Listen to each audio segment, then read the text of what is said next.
Assalamualaikum warahmatullahi wabarakatuh. Saya Safrinaldi dari kelas 1D Teknik Mesin dengan nomor BP 2101012053 akan membacakan rangkuman agama tentang ilmu hadis. Secara etimologi, hadis merupakan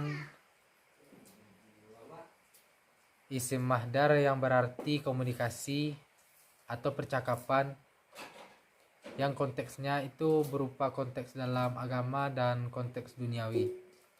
Dan secara keseluruhan, hadis itu dapat dijelaskan yakni segala sesuatu yang dilakukan oleh Nabi Muhammad dan dapat berupa perbuatan maupun sikap. Selanjutnya yakni sunnah. Sunnah secara etimologi berarti jalan lurus dan berkesinambungan.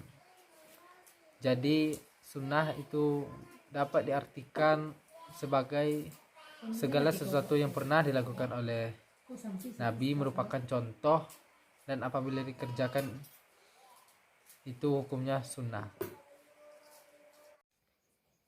Yang berikutnya yakni khabar. Khabar menurut bahasa berarti al-naba atau berita. Sedangkan menurut istilah terdapat 3 pendapat, yakni pertama, khabar ialah sinonim dari hadis, yakni sesuatu yang disandarkan kepada Nabi Muhammad SAW dari segi perkataan, perbuatan, takrir, dan sifat-sifatnya.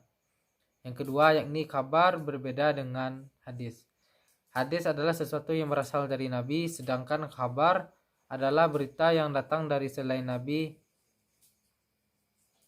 Dan yang ketiga ialah kabar lebih umum dari hadis, yakni hadis adalah sesuatu yang berasal dari Nabi, sedangkan kabar adalah sesuatu yang datang dari Nabi dan selain Nabi dan orang lain yang berpendapat. Yang berikutnya adalah atsar. Atsar secara etimologi berarti peninggalan. Hal ini berupa peninggalan dari apa yang pernah dilakukan oleh Rasulullah, pernah dilihat oleh sahabat. Makanya segala sesuatu yang pernah dilakukan oleh Rasulullah akan menjadi peninggalan untuk para sahabat. Dalil-dalil tentang kehujahan hadis terdapat dalam Al-Quran dan juga hadis-hadis Nabi. Cara memahami hadis, yakni yang pertama dengan memahami hadis sesuai dengan petunjuk Al-Quran. Untuk dapat memahami sunnah dengan pemahaman yang benar, jauh dari penyimpangan, pemalsuan, dan penafsiran yang salah, maka kita harus memahaminya sesuai dengan petunjuk Al-Quran dalam kerangka bimbingan ilahi yang pasti benar dan tidak diragukan keadilannya. Yang kedua yakni menghimpun hadis-hadis yang terjalin dalam tema yang sama.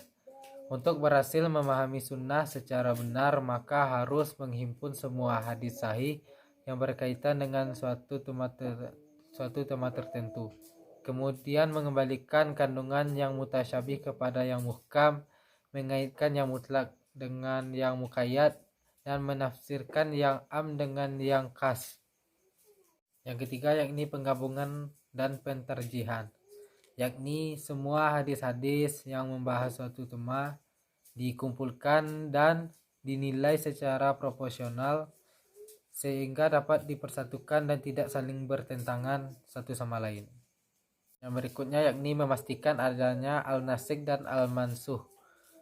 Di antara yang berkaitan dengan soal-soal hadis yang kandungannya dianggap saling bertentangan adalah persoalan nasikh atau yang menghapus satu ketetapan dan yang mansukh yang terhapus berlakunya.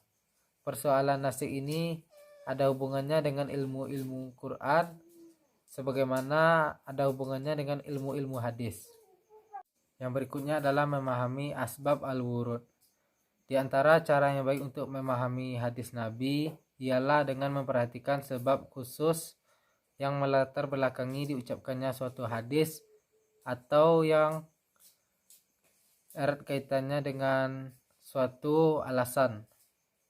Ilmu hadis terbagi atas 2, yakni ilmu hadis ruwayah yakni ilmu pengetahuan yang mempelajari hadis-hadis yang berdasarkan kepada Nabi, baik berupa perkataan, perbuatan, takrir, tabiat maupun tingkah lakunya. Dan yang kedua ialah ilmu hadis diraya, yakni ilmu hadis yang disebut ilmu mustalah.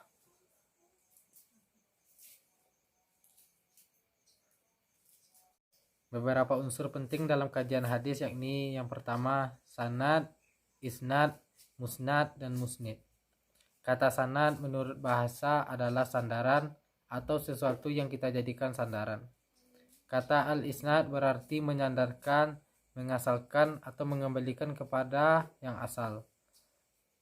Kata al-musnad mempunyai beberapa arti, yakni periwayatan yang disandarkan atau disandarkan kepada seseorang periwayat tertentu. Yang kedua adalah matan. Kata matan atau al-matan merupakan tanah yang meninggi, sedangkan menurut istilah adalah suatu kalimat tempat berakhirnya sanad dan lafaz-lafaz hadis. Yang ketiga yakni rawi.